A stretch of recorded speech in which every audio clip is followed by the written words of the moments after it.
Hello everyone, today we'll talk about how to fix or how to solve the problem of banned account on the application of Tinder. You will go to settings.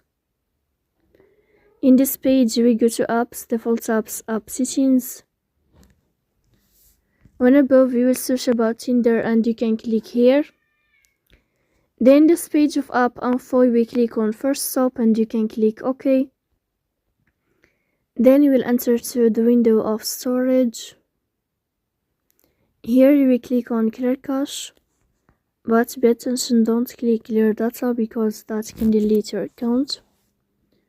Then you can turn off your Wi-Fi and you can turn on your Wi-Fi again to fix that problem. So please don't forget to support us by like and subscribe. See you next time in another video.